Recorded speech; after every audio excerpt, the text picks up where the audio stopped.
శ్రీకృష్ణుడు ఉద్ధవ గీతలో అవంతి బ్రాహ్మణుడు తెలియజేసినటువంటి విషయాలని మనకి తెలియజేస్తున్నారు. దాన్ని భిక్షు గీత అని, లేదంటే అవంతి బ్రాహ్మణుని గీతము అని అంటారు.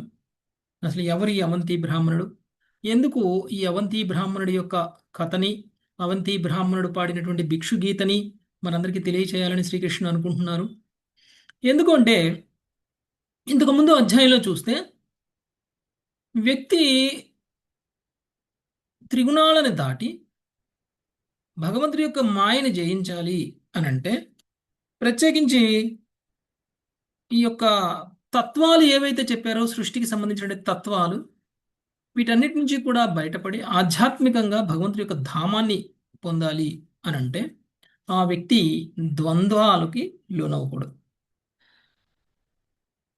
దుర్జనులతో ఉపేక్షింపబడిన, అవమానింపబడిన, పరిహసింపబడిన, ఈర్ష్య చూపబడిన, అజ్ఞానులచే కొట్టబడిన, కట్టివేయబడిన, జీవిక వంచింపబడిన, ఉమ్మివేయబడిన, మూత్రము విడువబడి పదే పదే విచిత్రుడు కావింపబడినను, శ్రేయస్సును కోరిన వాడు ఇన్ని కష్టములలోనూ బుద్ధిని ఉపయోగించి ఆధ్యాత్మిక స్థితి నందే సురక్షితంగా ఉండవలను. ఓకే. సో ఎలాంటి పరిస్థితుల్లో అయినా కానీ వ్యక్తి ఆధ్యాత్మిక స్థితిలో ఉండాలి. అలా ఆధ్యాత్మిక స్థితిలో ఉండకుండా భౌతిక స్థాయిలోకి కనుక పతనం చెందాము అని అంటే మనం భగవంతుడి యొక్క ధామానికి వెళ్ళడం కష్టమవుతుంది.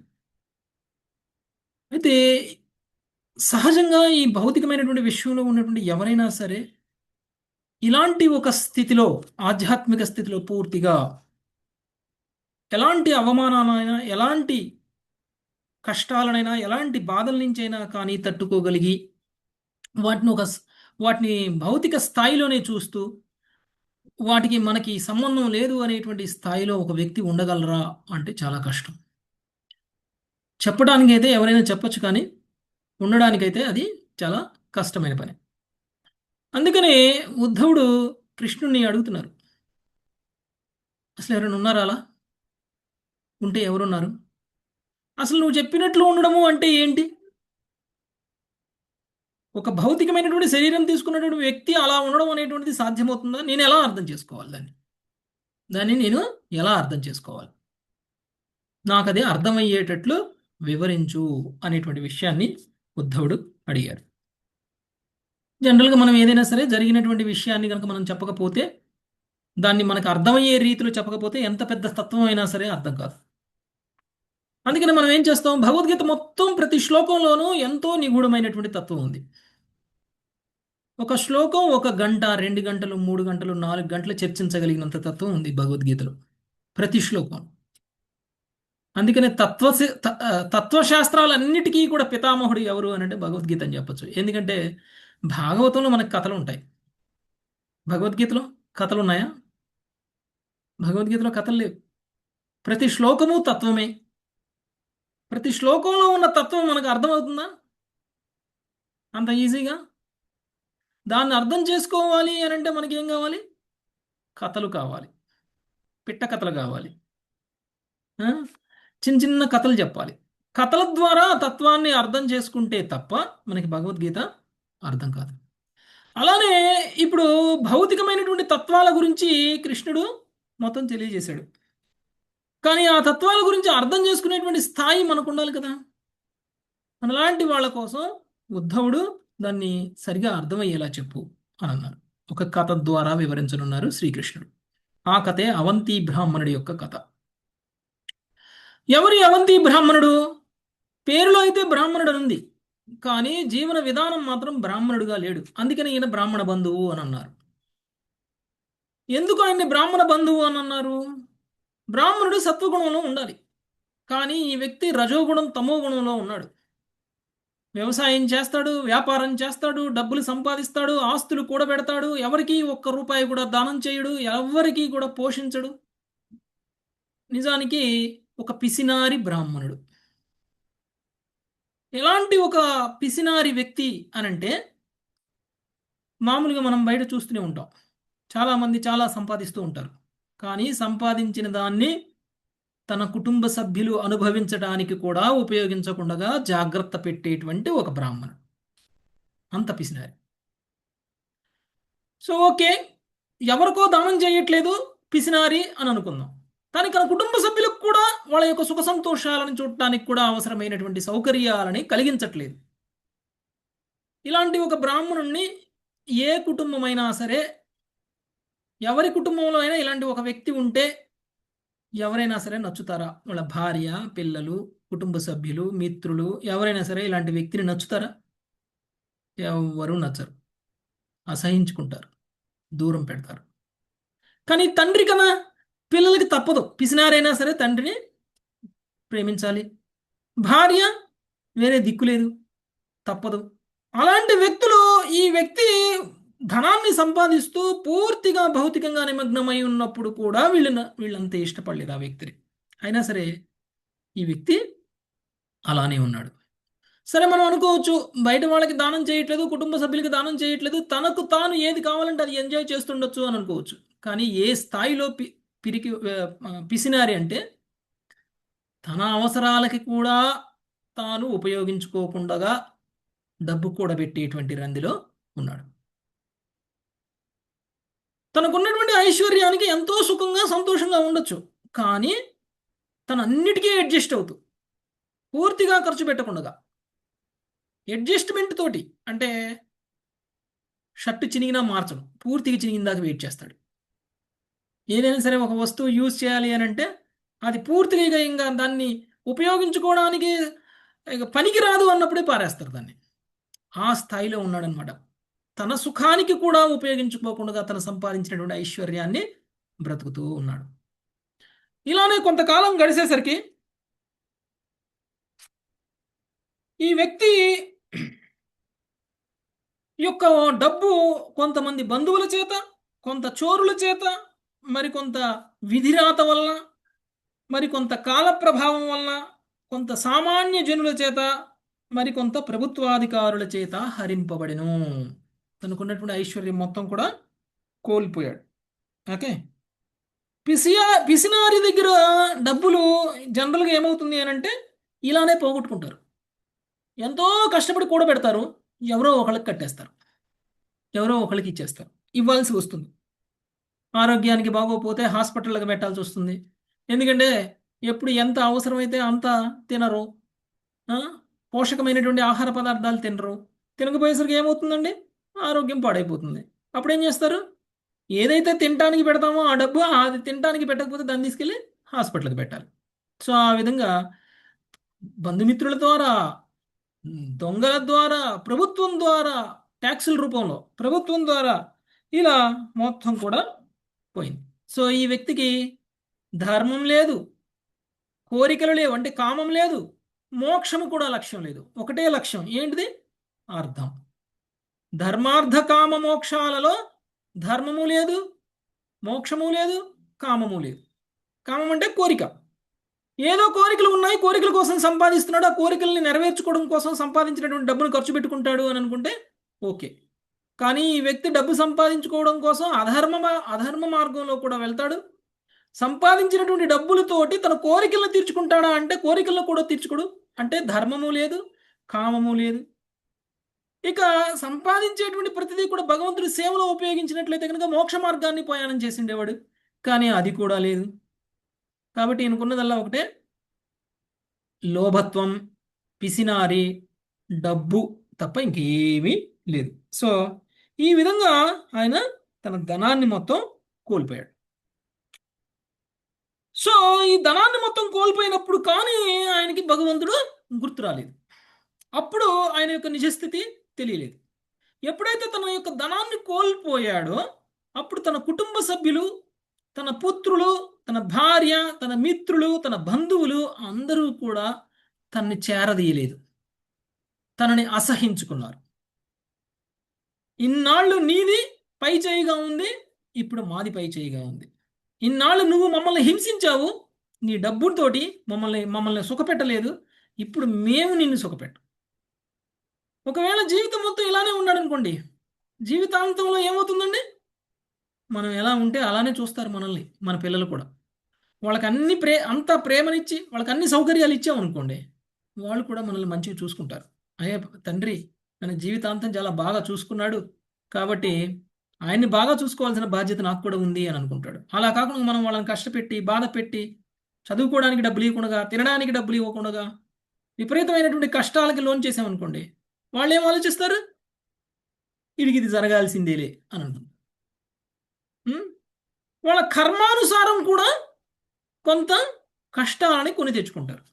సో ఈ విధంగా ఈ ఈ వ్యక్తిని అందరూ కూడా అసహించుకున్నారు. అసహించుకున్నప్పుడు వైరాగ్య భావన అనేటువంటిది ఉత్పన్నమైంది ఈ వ్యక్తిలో. అంటే భగవంతుడు కొంతమంది వ్యక్తులు కేవలం భౌతికంగానే ఉన్నప్పుడు, ఆ వ్యక్తి భగవత్ చింతనలో గనక లేనప్పుడు, కనీసంగా దాన ధర్మాలు కూడా చేసేటువంటి స్థాయిలో లేనప్పుడు, కనీసంగా తన భార్యాపిల్లలను కూడా సరిగా చూసుకోలేనటువంటి స్థాయిలో ఉన్నప్పుడు, పూర్తి లౌకికంగా ఉన్నటువంటి వ్యక్తిని మార్చడానికి భగవంతుడి దగ్గర అన్ని రకాల మార్గాలు ఉన్నాయి. ఇలాంటి వ్యక్తి భగవత్ చింతనలోకి తీసుకురావాలి అంటే ఏం చెయ్యాలో భగవంతుడికి తెలుసు. అందుకని ఏదో ఒక మాధ్యమం ద్వారా తనకున్నటువంటి ఐశ్వర్యం మొత్తం పోయేలా చేశారు. పోయినప్పుడు అంతకుముందు ఎవరైతే బయటికి గౌరవిస్తున్నట్టు నటించారో వాళ్ళందరూ ఇప్పుడు ఆయన్ని అసహించుకోవడం మొదలుపెట్టేసరికి బయటికి కనిపించేదంతా నిజం కాదు అనేటువంటి విషయం ఆయనకు అర్థమైంది. అందుకనే ఇప్పుడు ఆయనలో వైరాగ్య భావన అనేటువంటిది వచ్చింది. ఈ వైరాగ్య భావనతోటి బ్రాహ్మణుడు ఇప్పుడు మాట్లాడుతున్నాడు. ఏం మాట్లాడుతున్నాడు అనేటువంటిది మనం ఇప్పుడు చూద్దాం. అదే భిక్షు గీత, అదే అవంతి బ్రాహ్మణుని గీత. ఓకే, సో ఇప్పుడు విందాం ఏమంటున్నాడు. 14వ శ్లోకం. మంగతాయర్ మాతాజీ. సచాహేదమహో కష్టం వృథాత్మా మే అనుతాపితః. హరే కృష్ణ. ఎన్న శ్లోకం ప్రభుజీ? 14. సరే కృష్ణ. సచాహేదమహో కష్టం వృథాత్మా మే స్నుతాపితః. న ధర్మాయ న కామాయ యస్యార్థాయ సద ఈదృశః. ధర్మాయ న కామాయ యస్సార్థాయ ఈదృశః. హరే కృష్ణ. బ్రాహ్మణుడిట్లు పలికెను, అయ్యో ఎంతటి కష్టము! ధర్మ కామములకైనను ఉద్దేశించబడని ధర్మ కొరకు మిగుల కష్టపడుచు కేవలం వృధాగా నన్ను నేను కష్టపెట్టుకుంటేని. హరే కృష్ణ. ఇప్పుడు కానీ ఆయనకి నేను చేసిన తప్పు ఏంటి అనేటువంటి విషయం అర్థమైంది. మామూలుగా మాతాజీ మ్యూట్లో ఉండండి. సో మామూలుగా కృష్ణుడు కూడా చెప్పారు, ఎవరికైనా సరే కష్టం వచ్చినప్పుడు భగవంతుడు గుర్తొస్తాడు అని కదా. అందుకని ఎవరైనా సరే భగవంతుడిని గుర్తు తెచ్చుకోకుండా భౌతికమైనటువంటి సౌఖ్యాలలో విపరీతంగా మునిగి తేలిపోయారనుకోండి, అలాంటి వాళ్ళకి భగవంతుడు గుర్తు రావడం కోసం భగవంతుడు కష్టాలను కలిగిస్తారు. కాబట్టి భగవత్ చింతనలోనే మన యొక్క సంపాదన ఉండాలి, భగవత్ చింతనలోనే మన యొక్క ఖర్చు ఉండాలి, భగవత్ చింతనలోనే మన యొక్క జీవన పోషణ అనేటువంటిది ఉండాలి. భగవంతుడిని మైనస్ చేసాము మన జీవితంలో నుంచి అని అంటే మనకి లేనిపోని కష్టాలన్నీ వచ్చేస్తాయి. ఎందుకంటే భగవంతుడు లేని చోట ఎవరు ఉంటారండి? మాయ ప్రభావంలోకి వెళ్ళిపోతాం. ఎప్పుడైతే మనం మాయ ప్రభావంలో ఉంటామో మాయ మనల్ని పనిష్ చేస్తుంది. మాయ మనల్ని పనిష్మెంట్ మాత్రమే ఇస్తుంది. సో జైలు ఎందుకు ఉంటుందంటే పనిష్మెంట్ ఇవ్వడానికే ఉంటుంది. సో అందుకనే ఇప్పుడు ఈయనకి ఎప్పుడైతే ఈయనకి శిక్ష అనుభవించేటువంటి సమయం వచ్చిందో అప్పుడు ఈయన చేసిన తప్పు ఏమిటి అనేటువంటిది గుర్తొస్తుంది. ఏం చేశాను నేను? ధర్మంగా లేను, కోరికలని తీర్చుకోలేదు, అధర్మయుతంగా డబ్బు సంపాదించాను, వచ్చిన డబ్బుతో కోరికలను కూడా తీర్చుకోలేకపోయాను. అంటే ధర్మం కోసం కామం కోసం కూడా ఉద్దేశించబడకుండా నేను డబ్బును సంపాదించి మిగులు కష్టపడ్డాను, ఆ కష్టమంతా కూడా ఇప్పుడు వృధా అయిపోయింది అని ఇప్పుడు ఆయన ఆలోచిస్తున్నాడు. నెక్స్ట్ 15వ శ్లోకం. శ్రీవాణి మాతాజీ. ప్రాయేణార్థా కదర్యాణం న సుఖాయ కదాచన. ప్రాయేణార్థాః కదర్యాణాం న సుఖాయ కదాచన. ఇహ చాత్మోపతాపాయ మృతస్య నరకాయ చ. ఇహ చాత్మోపతాపాయ మృతస్య నరకాయ చ. సాధారణముగా కృపణలు సంపద వారికి ఎట్టి సుఖమునివ్వదు. ఈ జన్మమున అది వారికి స్వీయ ఉత్పాతమునకు కారణమై మరణానంతరము వారిని నరకమున పడద్రోయును. భాష్యము. కృష్ణుడు తన విహిత ధర్మములు సామాజిక బాధ్యతల కైనను ధనమును వెచ్చించుటకు వెరుగు చెందును. భగవంతుని పట్ల జనసామాన్యము పట్ల అపరాధమునొచ్చినట్లు అతడు నరకమును బడును. హరే ఓకే. కృష్ణ. సో ఇలా ఉండకూడదనే భగవంతుడు వేదాలలో కర్మకాండ సెక్షన్ చెప్పారు. ఒకవేళ కర్మకాండ ప్రకారంగా మనం గనక దానాలు, ధర్మాలు, యజ్ఞాలు, తపస్సులు చెయ్యకపోతే మనం ఎలా ఉంటాము అని అంటే ఇలానే ఉంటాం. అవంతి బ్రాహ్మణులా ఉంటాం. అందుకనే అవంతి బ్రాహ్మణుడు అంటున్నాడు, కృపణుల యొక్క సంపద వారికి ఎలాంటి సుఖాన్ని ఇవ్వదు. నిజమే కదండి. కృపణులు అంటే పిసినారులు. ఉం? చాలా ఇక్కడ కృపణులు అంటే కనీసంగా ఆధ్యాత్మిక ఆనందాన్ని అనుభవించడానికి కూడా సమయం వెచ్చించినటువంటి వ్యక్తి. పూర్తిగా లౌకికంగా ఉన్నటువంటి వ్యక్తి కృపణుడు. మనకి భగవద్గీతలో వచ్చింది. ఉం? పూర్తిగా లౌకికంగా ఉన్నటువంటి వ్యక్తిని కృపణుడు అంటారు. పూర్తిగా లౌకికంగా ఉన్నటువంటి వ్యక్తి సంపాదించినటువంటి సంపాదన తన సుఖానికి కూడా ఉపయోగపడదు. తర్వాత దాని వలన వాళ్ళకి ఈ జన్మంలోనే వాళ్ళు స్వీయ ఉత్పాతానికి కారణమవుతారు. అంటే వాళ్ళు అనుభవించేటువంటి బాధలకి వాళ్ళు ఈ జన్మలో అనుభవించేటువంటి బాధలకు కూడా వాళ్ళు కారణమవుతారు. అంతేకాదు మరణానంతరం కూడా వాళ్ళని నరకానికి పంపిస్తుంది. ఓకే. అంటే మనం కృపణులుగా ఉంటే మనం ఈ జన్మలోనూ సుఖపడము, వచ్చే జన్మలోనూ సుఖపడము. కృపణులుగా ఉండడం అంటే మరీ భౌతికంగా ఉండడం, పూర్తిగా లౌకికంగా ఉండడం. సో ఏం చేసినా సరే నాకేం లాభం వస్తుంది అని ఆలోచించడం. కాబట్టి విహిత ధర్మములు అంటే విహిత కర్మలు చేయడం మానేసినటువంటి వ్యక్తి కృపణుడు. శాస్త్రం ప్రకారంగా కర్మలు చేయనటువంటి వ్యక్తి కృపణుడు. ఆధ్యాత్మిక జీవితం లేకుండా కేవలం భౌతికమైనటువంటి జీవితంలోనే ఉన్నటువంటి వ్యక్తి కృపణుడు. ఇలాంటి కృపణత్వం వలన ఆ వ్యక్తి శాస్త్రాలను ఉల్లంఘిస్తారు.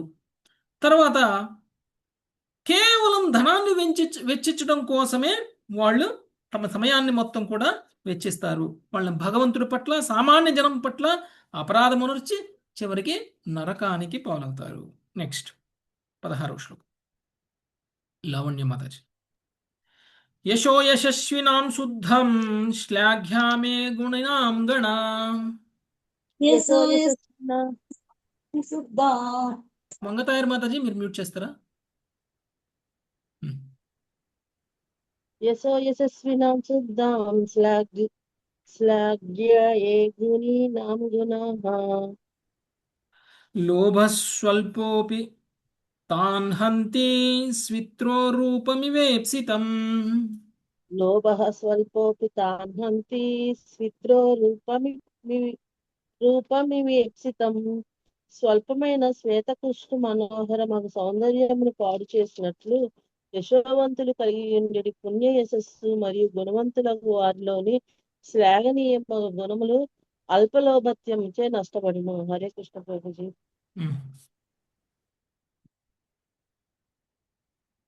ఓకే. మనిషికి తెల్ల మచ్చలు ఉన్నాయనుకోండి, అందమా కురూపత్వమా? గురుపత్వం ప్రభుజీ. కురూపత్వం. అంటే అందరూ తెల్లగా ఉండాలి కదండి. మరి అక్కడక్కడ తెల్లగుంటే ఏమైంది? తెల్లగా ఉంటే అందంగా ఉంటారు కదా. అక్కడక్కడ తెల్లగుంటే ఏమైంది? మొత్తం తెల్లగా ఉంటే బాగుంటారు కానీ అక్కడక్కడ అక్కడక్కడ తెల్ల మచ్చలు ఉంటే బాగోదు కదా. సో దాన్నే శ్వేత కుష్టు అంటారు, తెల్ల మచ్చలు. ఓకే, శ్వేత కుష్టు. సో ఈ విధంగా తెల్ల మచ్చలు ఉన్నటువంటి వ్యక్తి యొక్క అందాన్ని హరించేసిన విధంగా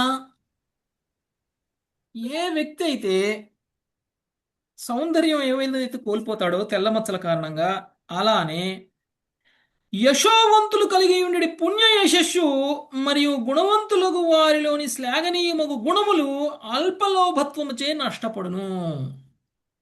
ఓకే, ఇవి తెల్ల మచ్చలు లాంటివి అనమాట. ఏంటిది తెల్ల మచ్చలు? డబ్బు వల్ల మనకు కలిగిన యశస్సు. ఎవరైనా సరే ఎందుకు గౌరవిస్తారండి? ప్రస్తుతం మీ ఊర్లో ఎవరినైనా మీరు గౌరవిస్తున్నారు, లేకపోతే ఊర్లో వాళ్ళందరూ ఒక వ్యక్తిని గౌరవిస్తున్నారు అని అంటే ఆ వ్యక్తికి ఉన్న గుణం ఏంటి? డబ్బును చూసి గౌరవిస్తారు. ఓకే, డబ్బు లేకపోతే విలువ ఇవ్వరు. డబ్బు లేకపోతే డబ్బు లేకపోతే ఎవరికైనా విలువ ఇస్తారా?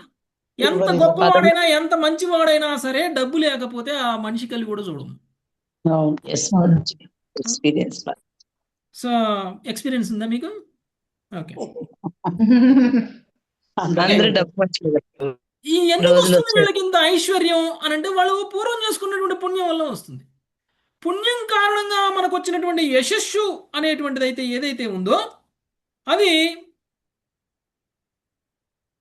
మనకు ఉన్నటువంటి తెల్ల కుష్టు లాంటిది. ఓకే, తెల్ల కుష్టు వల్ల మనం ఏ విధంగా అయితే అందాన్ని కోల్పోతామో అలానే మనకు ఉన్నటువంటి గుణాలను కోల్పోతాం. డబ్బున్న వాళ్ళు జనరల్గా మంచిగా ప్రవర్తించరు అని ఉంటుంది కదా. డబ్బున్న వాళ్ళు ఎవరిని లెక్క చేయరు. డబ్బున్న వాళ్ళు ఆధ్యాత్మికంగా ఉండరు. వాళ్ళలో కేవలం భౌతికత్వం ఎక్కువగా ఉంటుంది. కొంతమంది ఉంటారు డబ్బున్న వాళ్ళు, కానీ జనరల్గా చూస్తే డబ్బున్న వాళ్ళు భగవంతుడిని మర్చిపోతారు. భగవంతుడు డబ్బులు తీసేస్తే తప్ప గుర్తురారు. ఎవరైతే డబ్బు ఆగండి మాతాజీ, మ్యూట్ చేస్తారు. ఎవరు మాట్లాడుతున్నారు? ఓకే. సో ఎవరి దగ్గర అయితే చాలా ఎక్కువగా డబ్బు ఉంటుంది కానీ భగవంతుడి యొక్క చింతనలో ఉండరో అలాంటి వ్యక్తులకి ఉన్నటువంటి ఐశ్వర్యాన్ని భగవంతుడు తొలగించేస్తారు. ఇప్పుడు అవంతి బ్రాహ్మణుడికి తీసేసినట్టు కష్టం వచ్చేస్తుంది ఇప్పుడు వాళ్ళకి. సో అలాంటి కష్టాలు పడకుండా మనం ఐశ్వర్యంగానే ఉండాలి, సుఖాలను అనుభవిస్తూ ఉండాలంటే ఏం చేయాలి? మనకున్నటువంటి ఐశ్వర్యాన్ని భగవత్ సేవలో ఉపయోగించాలి. భగవత్ సేవలో ఉపయోగించకపోతే ఒకప్పుడైతే భగవత్ సేవలో ఉపయోగించడం కోసం వాళ్ళకు ఉన్నటువంటి ఐశ్వర్యం మొత్తాన్ని కూడా భగవంతుడి యొక్క మందిరాలకి వాటికి వీటికి రాసిచ్చేవాళ్ళు, పొలాలని అన్నిటిని కూడా. ఇప్పుడు ఎందుకున్నాయండి గుళ్ళకి అన్ని ఎకరాల పొలాలు ఎందుకున్నాయి? వాళ్ళు సంపాదించారు ఆ గుళ్ళతోటి. దానం ఇచ్చినటువంటి పొలాలు ఇవన్నీ కూడా ఒకప్పుడు అలా ఇచ్చేవాళ్ళు. ఇప్పుడు ఎవరైనా ఇస్తున్నారా? పొలాలు రాసిస్తున్నారా ఎవరైనా గుళ్ళకి? దేవుళ్ళ పొలాలే తీసేసుకుంటున్నారు. దేవుళ్ళ పొలాలే తీసేసుకుంటున్నారు. ఇంకా దేవుళ్ళకి ఏం పొలాలు ఇస్తారు కదా. సో అంటే మనం లోభత్వం అనేటువంటిది పెరిగిపోతుంది. మనలో ఉన్నటువంటి లోభత్వం అంటే మనకు ఉన్నటువంటి యశస్సు కారణంగా మనం దాన్ని ఎవరికీ ఉపయోగించకుండా ఉండే విధంగా మనమే ఉపయోగించుకునే అంటే పూర్తిగా భౌతికంగా ఉండిపోయేలా చేస్తుంది. అది తెల్ల కుష్టు లాంటిదని చెప్తున్నారు. నెక్స్ట్ 17వ శ్లోకం. లక్ష్మీ రూపమాత. అర్ధస్య సాధనే సిద్ధే ఉత్కర్షే రక్షణే వ్యయే. అర్ధస్య సాధనే సిద్ధే ఉత్కర్షే రక్షణే వ్యయే. నాశోపభోగ ఆయాస త్రాసచ్చింతా భ్రమో నృణాం. నాశోపభోగ ఆయాస్త్ర సాచిత్త భ్రమో నృణాం. ధనము యొక్క సంపాదననందు, ప్రాప్తియందు, వృద్ధియందు, రక్షణమునందు, వ్యయమునందు, నష్టమునందు, భోగమునందు జనులందరూ గొప్ప ఆయాసమును, భయమును, చింతను, భ్రమను పొందుచుందురు. అరే ఓకే, ధనము యొక్క సంపాదనందు, ప్రాప్తి యందు, వృద్ధి యందు, రక్షణమునందు, వ్యయమునందు, నష్టమునందు, భోగమునందు జనులందరూ గొప్ప ఆయాసమును, భయమును, చింతను, భ్రమను పొందుచుందురు కదా. డబ్బు సంపాదించిన వాడికి ఆ డబ్బు ఎలా రెట్టింపు అవుతుందా? ఒక్క 2 రోజులు ఇంట్లో పెడితే అయ్యో ఎంత వడ్డీ నష్టమైంది. ఎంతమంది 2 రోజులు ముందు కానీ 2 రోజులు వెనక కానీ ఎవరైనా మనం ఇచ్చిన డబ్బులు తీసుకొచ్చి ఇచ్చారనుకోండి, 2 రోజులు వడ్డీ కట్టు అని ఎంతమంది అంటారు? అంటారా లేదా? ఒక్క రోజు కదా, ఒక గంట కూడా వడ్డీ కట్టించుకుంటాం. అంటే మన డబ్బు ఇంకా పెరగాలి అనేటువంటిది ఇంకొక భయం, పెరగదేమో అనేటువంటి భయం, దానికోసం పెరగడం కోసం ఏం చెయ్యాలి అనేటువంటి భయం, ఏదో చేస్తే ఏమో అయిపోతుందేమో అని మళ్ళీ ఇంకొక భయం. జనరల్గా మనం ఏం చేస్తాం? డబ్బు ఎక్కువ ఉన్న వాళ్ళు ఇన్వెస్ట్మెంట్లు చేస్తారు. కొంతమంది షేర్లలో పెడతారు, కొంతమంది మ్యూచువల్ ఫండ్లలో పెడతారు, కొంతమంది బంగారం కొంటారు, కొంతమంది వెండి కొంటారు, కొంతమంది ఎవరికైనా అప్పులు వడ్డీలకు ఇస్తారు. ఎందుకు ఇస్తారండి ఇవన్నీ? ఎందుకు చేస్తారు? డబ్బును ఉంచుకోవచ్చు కదా.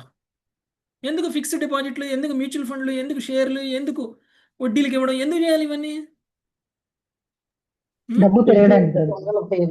డబ్బే డబ్బును సంపాదించాలి, మనం డబ్బు సంపాదించాలి. అందుకు మనం వ్యత్ప్రయాసాలన్నీ పడతాం. డబ్బు కూడా డబ్బును సంపాదించాలి, అందుకు చాలా ఇన్వెస్ట్మెంట్లు చేస్తాం. ఇన్వెస్ట్మెంట్ చేసిన మనం ప్రశాంతంగా ఉంటామా? ప్రశాంతంగా ఉండవు. ఎందుకు ప్రశాంతంగా ఉండవు? అమ్మో నేను ఆ షేర్ కొన్నా, ఆ షేర్ పడిపోతే ఏమైద్దో, అమ్మో ఆ మ్యూచువల్ ఫండ్ కొన్నా, ఆ మ్యూచువల్ ఫండ్ రేట్ తగ్గిపోతే ఏమవుతుందో, అమ్మో నేను ఎవరికో అప్పు ఇచ్చాను వాడు అసలే కూడా ఇవ్వకపోతే ఏమైపోద్దో, అమ్మో రియల్ ఎస్టేట్లో పెట్టాము రియల్ ఎస్టేట్ డౌన్ అయిపోతే ఏమైద్దో, అనుక్షణం భయపడుతూ ఉంటాం. పడుతుంటామా లేదా? ఆ? మళ్ళీ ఆ డబ్బు తిరిగి చేతికొచ్చేంత వరకు భయమే. చేతికొచ్చిన కాడ నుంచి మళ్ళీ దాన్ని ఎలా ఇన్వెస్ట్ చేయాలా అని భయం, ఎలా పెట్టి మళ్ళీ దాన్ని డబల్ చేయాలా అని భయం. నిరంతరం భయంలోనే ఉంటాం మనం. సంపాదించేటప్పుడు భయమే, దాన్ని పొందినప్పుడు భయమే, దాన్ని అనుభవించేటప్పుడు భయమే, దాన్ని ఒకటికి రెండింతలు చేయాలనుకున్నా కానీ భయమే. ఏం చేయాలన్నా కానీ భయంలోనే మనము ఉంటాము, చింతను పొందుతూనే ఉంటాం. నెక్స్ట్, ఇదంతా ఎవరు మాట్లాడుతున్నాడు? అవంతి బ్రాహ్మణుడు. ఎందుకంటే ఆయనకి మించిన అనుభవజ్ఞుడు ఇంకొకడు లేడు. ఎందుకంటే ఆయన అలానే ఉన్నాడు కాబట్టి. మనలాంటి వాళ్ళకి తెలియకపోవచ్చు, కానీ అవంతి బ్రాహ్మణుడికి బాగా తెలుసు డబ్బు వలన కలిగే కష్టాలు ఏంటి అనేది. ఎందుకంటే ఆయన అనుభవించాడు. ఇంతకాలం సుఖం లేదు ఆయనకి, ఇంతకాలం అనుక్షణం చింతన అనుభవిస్తూనే ఉన్నాడు, భ్రమలోనే ఉన్నాడు, ఇంతకాలం భయపడుతూనే ఉన్నాడు. ఉన్నది ఎక్కడ పోతుందో అని భయం, ఉన్నదాన్ని ఎక్కడ డబల్ చేయలేకపోతానో అని భయం, డబల్ చేసే క్రమంలో ఎక్కడ ఉన్నది కూడా పోతుందేమో అని మళ్ళీ భయం. లేదంటే ఎవరు మనకు నేను లేకుండా చూసి కుటుంబ సభ్యులు ఎవరైనా సరే తీసుకెళ్ళి ఐస్ క్రీమ్ కొనుక్కుంటారో లేకపోతే బంగారం కొనుక్కుంటారో అని భయం కదా. కట్టలు కట్టలు సంచిలో పెట్టుకొని తీసుకెళ్ళిపోయి బంగారం షాప్కి వెళ్ళి బంగారం కొనేస్తారేమో అని భయం. అందుకని దాన్ని మళ్ళీ లాకర్లో పెట్టి చాలా జాగ్రత్త చేసుకోవాలి. అంటే అన్ని రకాలుగా ఆయన భయపడుతూనే ఉన్నాడు. Okay, next 18, 19. సుధీర సునీతి మత స్థేయం హింసాన్ ఋతం దంబ కామ క్రోధ స్మయో మదః తేయం హింసానుతాం దంభా కామ క్రోధస్మయో మదః ఖేదో వైరమ విశ్వాసః సంస్పర్ధా వ్యసనాని చ ఖేదో వైరమిస్వాతః సంస్పర్ధా వ్యసనాని చ ఏతే పంచదశానంద హ్యర్థమూలమతానృణాం ఏతే పంచదశానర్ధా హ్యర్థమూలా మతానృణాం తస్మాదనర్థమర్థాఖ్యాం శ్రేయోర్థి దురతస్త్యజేత్. తస్మాననర్థమర్థాఖ్యం శ్రేయో నర్ది దురతస్య జేత్. శౌర్యము, హింస, అసత్యము, కపటత్వము, కామము, క్రోధము, చింత, గర్వము, కలహము, శత్రుత్వము, అవిశ్వాసము, అసూయ, స్త్రీ వ్యసనము, జూదము, మద్య వ్యసనము అనడి 15 అనర్థముల్లో ధనలోభము కారణమున మనుషులు కలుషితమనొచ్చును. ఇవి అనర్థములే అయినను జనులు వాటికి మిథ్యగా విలువ నొసుగుదురు. కనుక నిజమైన శ్రేయస్సును సాధింపగోరువారు అవాంఛితమైన భౌతిక సంపదలకు దూరముగా ఉండవలెను. కృష్ణ కృపామూర్తి శీల ప్రపాదికి జై భాష్యము. అనర్థ మాఖ్యార్థం అవాంఛితమైన సంపత్తి అను పదము భగవద్భక్తిలో చక్కగా ఉపయోగింపబడని సంపత్తిగా సూచించును. అటువంటి మితిమీరిన అక్కరకు రాని ధనము లేదా ఆస్తులు నిస్సందేహముగా మనుషుని పైన పేర్కొనబడిన గుణములతో పాడు చేయును. అందువలన దాన్ని తప్పక విడిచిపెట్టవలెను. హరే ఓకే, కృష్ణ ప్రభు. ఐశ్వర్యం ఎక్కువగా ఉండడం వల్ల దాన్ని కాపాడుకోవడం కోసం, దాన్ని పెంచడం కోసం ఏం చేస్తాం? తప్పుడు మార్గంలో ప్రయాణం చేస్తాం, అధర్మయుతంగా ప్రవర్తిస్తాం, హింస చేస్తాం, అసత్యాలు మాట్లాడతాం, కపటత్వము, కామము, క్రోధము, చింత, గర్వము, కలహము, శత్రుత్వము, అవిశ్వాసములు, అసూయ, స్త్రీ వ్యసనము, జూదము, మధ్య వ్యసనము అనేటువంటి 15 రకాలైనటువంటి అనర్థాలు మనకి వచ్చేటువంటి ప్రమాదం ఉంది. ఇన్ని రకాల అనర్థాలకి మనము లోనవుతాము, కలుషితం అయిపోతాం. ఈ అనర్థాలు మనకి ఉండకూడదు, కానీ ఇవన్నీ మనకి గొప్పగా అనిపిస్తాయి. ఇవన్నీ అనర్థాలు అనేటువంటి విషయం కూడా తెలియదు. డబ్బు మదంలో ఇలాంటివన్నీ చేస్తూ, డబ్బు ఉన్నది కాబట్టి ఇలాంటివన్నీ చేస్తున్నాం, డబ్బు లేని వాళ్ళు ఇవేమీ చేయలేరు అని మిథ్యగా మనము అంటే భ్రమలో ఉంటున్నాం మనం. సో నిజానికి ఎవరైతే వాళ్ళ శ్రేయస్సును కోరుకుంటున్నారో వాళ్ళు అనవసరమైనటువంటి భౌతిక సంపదకి దూరంగా ఉండాలి. మన అవసరానికి మించి ఉన్నటువంటి భౌతిక సంపద మన పతనానికి కారణమవుతుంది. మన అవసరానికి మించి ఉన్నటువంటి భౌతిక సంపద మన యొక్క ఆధ్యాత్మిక పురోగతికి అడ్డమవుతుంది. అందుకనే భౌతిక సంపద లేని వాళ్ళే చాలా సుఖంగా ఉంటారు, చాలా హాయిగా ఉంటారు. ఇన్ని టెన్షన్స్ ఉండవు, ఇలాంటి దుర్గుణాలు కూడా ఉండవు. ఇప్పుడు చెప్పుకున్నటువంటి 15 దుర్గుణాలు కూడా ఉండవు సంపద లేని వాళ్ళు.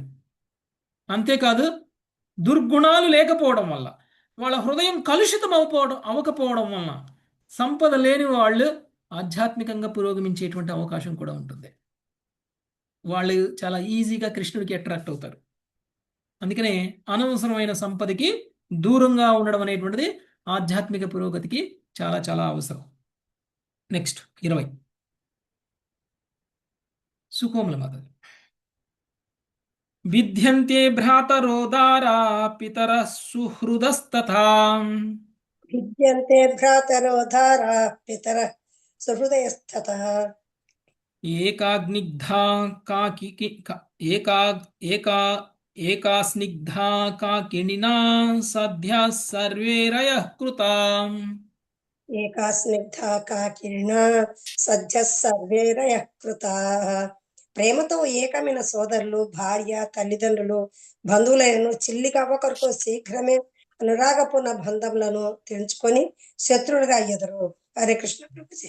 డబ్బుల వలన కొట్టుకున్నటువంటి అన్నా తమ్ముళ్ళు, భార్యాభర్తలు, ఆ, పిల్లలు, తల్లిదండ్రులు ఉన్నారా లేదా? డబ్బుల గురించి వేరైపోయిన వాళ్ళు ఉన్నారా లేదా? ఇప్పుడు సమాజం అంతా అలానే ఉంది.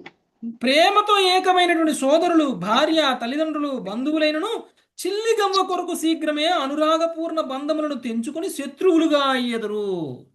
ఊరిలో వాళ్ళందరూ మంచోళ్లే, కానీ వాళ్ళ అన్నవాడికి మంచోడు కాదు. ఎందుకు? వాటాలు వదలక వాటాల కోసం.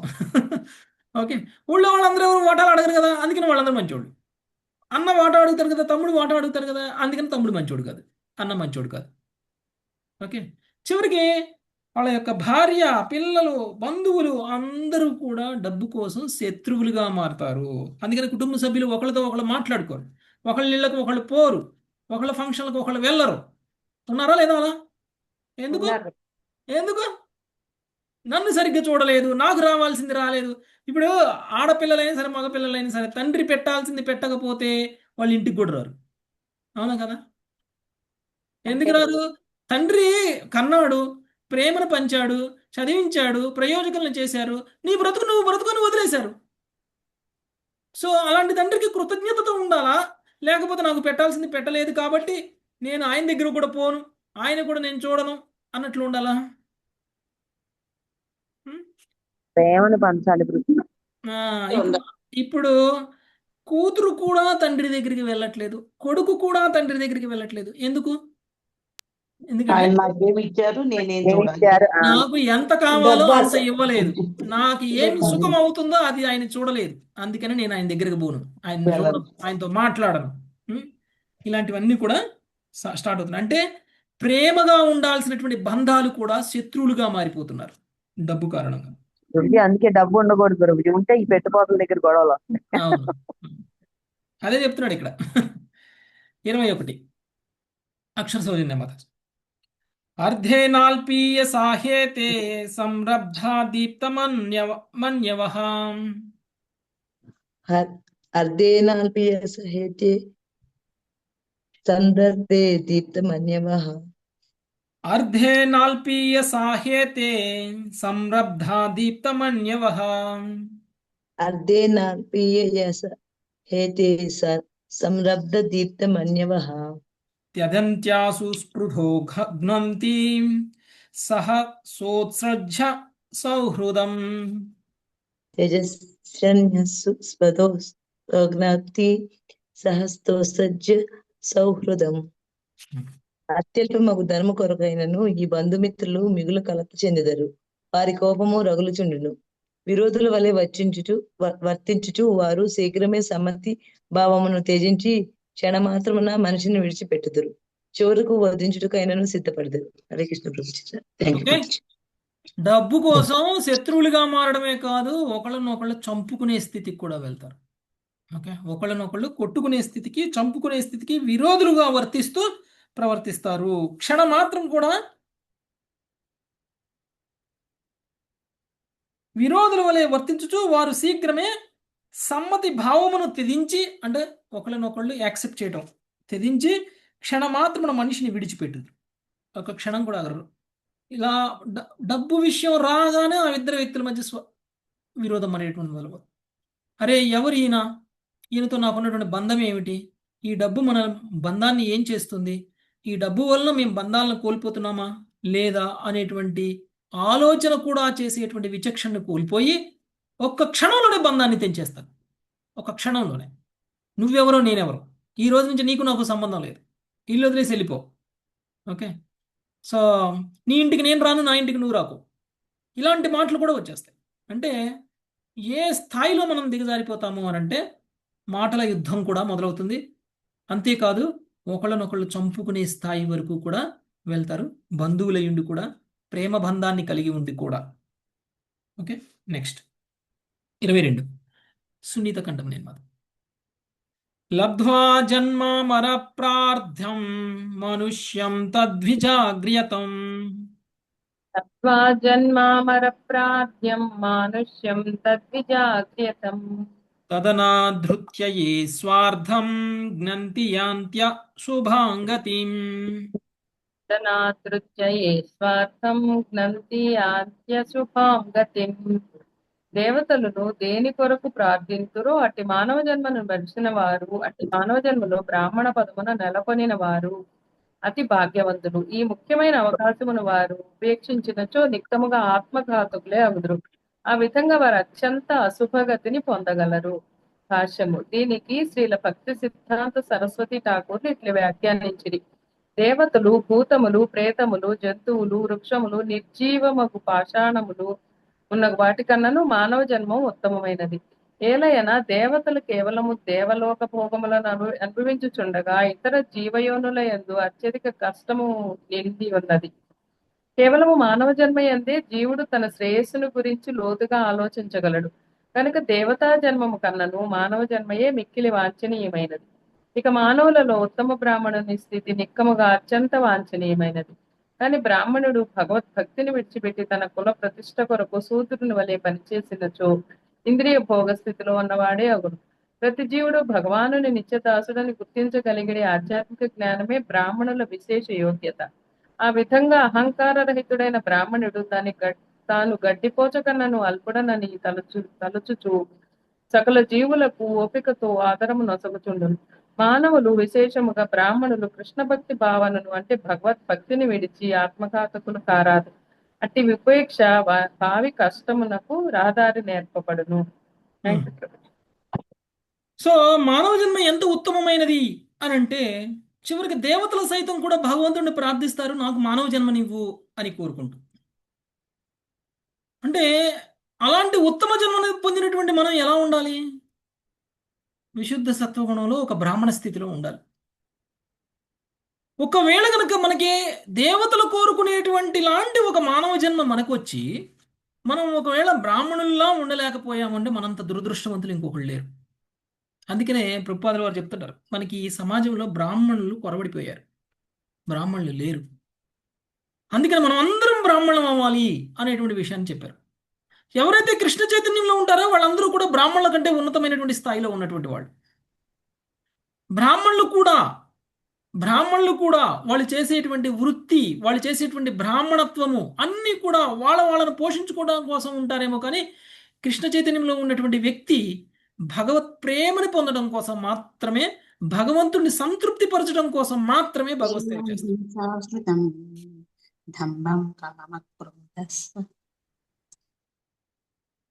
ఓకే, సో ఈ విధంగా ఒకవేళ కనుక మనము బ్రాహ్మణ స్థితికి రాలేదు అని అంటే మనంత దుర్భాగ్యులు ఇంకొకళ్ళు ఉండరు.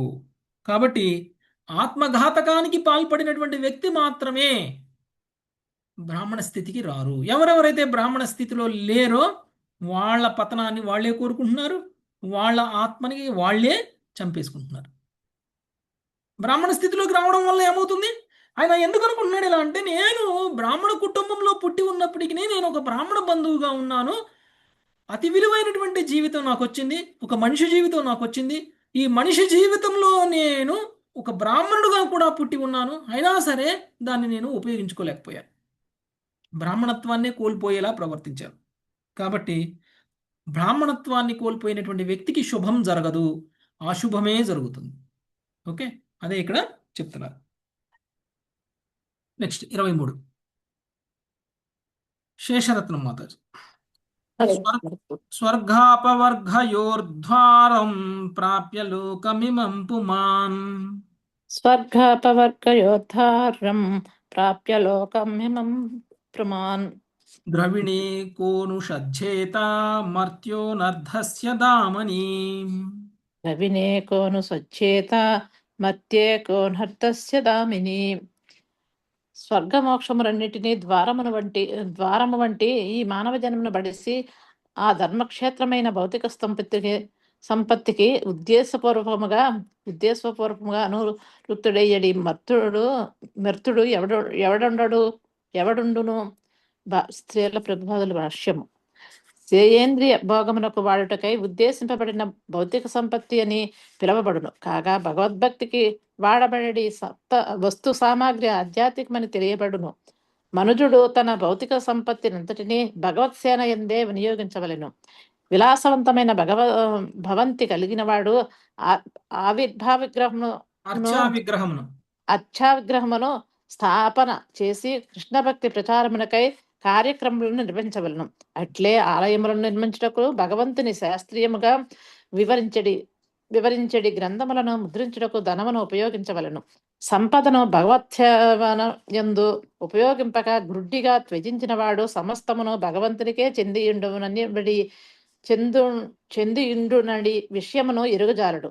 ఈ సంపత్తి నాది అనగలదు, కానీ ఇది నాకు అక్కరలేదు అనడి భౌతిక భావనమైన ఇట్టి గ్రుడ్డిత్యాగము ఆధారపడి ఉండును.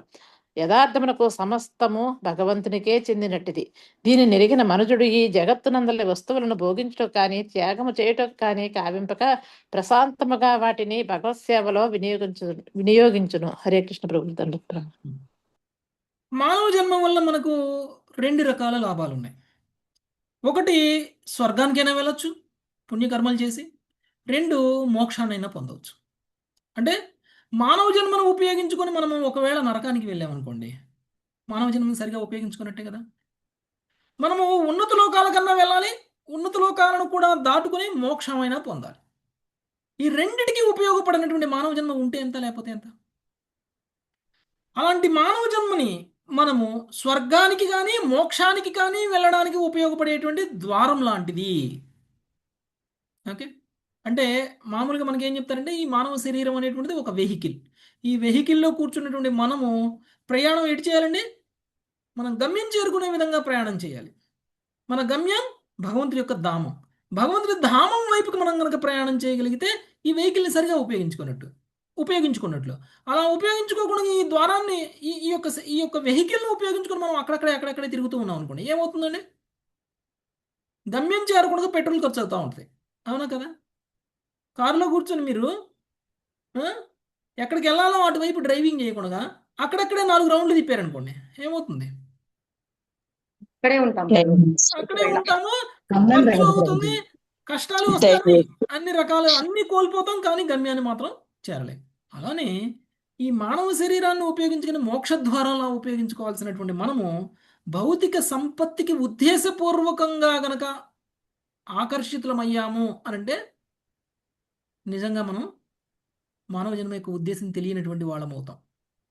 ఒకవేళ నిజంగా ఉద్దేశం తెలిసిన వాళ్ళు ఎవరైనా ఉంటే, మానవ జన్మ యొక్క ఉద్దేశం తెలిసినటువంటి వాళ్ళు ఎవరైనా ఉంటే, వాళ్ళు ఇలాంటి భౌతిక సంపత్తికి ఎవరు కూడా ఆకర్షితులు కారు. ఇలాంటి భౌతికమైనటువంటి కోరికల కోసం వాళ్ళ యొక్క ఆత్మత్యాగాన్ని చేయలేరు. అది ఇక్కడ మనకు చెప్తున్నారు. కాబట్టి మనకున్నటువంటి సంపదని, మనకున్నటువంటి శక్తిని, సామర్థ్యాలని అన్నిటినీ కూడా భగవత్ సేవలో ఉపయోగిస్తే మనకున్న మొత్తం కూడా ఆధ్యాత్మికంగా మారుతుంది. భగవత్ సేవలో ఉపయోగించబడినటువంటి ఏ భౌతికమైనటువంటి వస్తువు కూడా భౌతికం కాదు, అది ఆధ్యాత్మికమే భగవత్ సేవలో ఉపయోగిస్తే.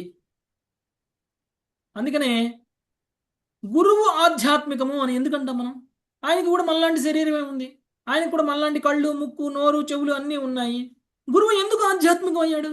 గురువు శరీరం ఆధ్యాత్మికం, భౌతికం కాదు అని అంటున్నాం. మనం ఒకవేళ భౌతికం కాకపోతే గురువుకి ఎందుకు ఇన్ని ఆపదలు వస్తున్నాయి? గురువుకి ఎందుకు ఇన్ని కష్టాలు వస్తున్నాయి? గురువు ఎందుకు ఇన్ని రకాల జబ్బులు ఇవన్నీ అవుతున్నాయి అని ప్రశ్నించవచ్చు. ఇవన్నీ వచ్చినప్పటికీ గురువు శరీరం ఆధ్యాత్మికమే. ఎందుకు? ఆధ్యాత్మిక గురువు కేవలం భగవంతుడి యొక్క సేవలోనే ఉంటారు నిరంతరం. కాబట్టి గురువు కూడా ఆధ్యాత్మికం. ఒకవేళ మీ ఇంట్లో ఏదైనా వస్తువు ఉంటే ఆ వస్తువుని భగవంతుడి యొక్క సేవలో ఉపయోగిస్తే ఆ వస్తువు కూడా ఆధ్యాత్మికమే. అది ఇత్తడి కాదు, వెండి కాదు, రాతిండి కాదు, స్టీలు కాదు, అది ఆధ్యాత్మికం. అందుకనే మనం మందిరంలో ఉపయోగించేటువంటి ప్రతి వస్తువు కూడా ఆధ్యాత్మికమే. అది ఏది కూడా భౌతికం కాదు. దాన్ని భౌతికంగా చూడకూడదు, భౌతికంగా ట్రీట్ చేయకూడదు. నిజానికి ఇవన్నీ కూడా బలరాముడి యొక్క తత్వాలు. వీటన్నిటి కూడా బలరాముడితో సమానం మనం చూడాలి. కృష్ణ సేవలో ఉపయోగించేది ఏదైనా సరే బలరాముడు. మృదంగమైన, కర్తాళైనా, కంప్యూటర్ అయినా, క్లాస్ చెప్పుకోవడానికి ఉపయోగించేటువంటి కంప్యూటర్ అయినా, ఏదైనా సరే అంతా కూడా ఆధ్యాత్మికమే. కాబట్టి మనకున్నటువంటి ఐశ్వర్యాన్ని భగవత్ సేవలో ఉపయోగించాలి. ఎలా? అర్చా విగ్రహ ఆరాధన చేయడం కోసం, ప్రసాద వితరణ కోసం, పుస్తకాల వితరణ కోసం, మంచి మంచి మందిరాలు కట్టించడం కోసం, భక్తుల సేవ చేయడం కోసం కనుక మనం ఉపయోగించినట్లయితే కనుక మనకు ఉన్నటువంటి ఐశ్వర్యం మొత్తం కూడా పూర్తిగా ఆధ్యాత్మికంగా మారుతుంది అని చెప్తున్నారు.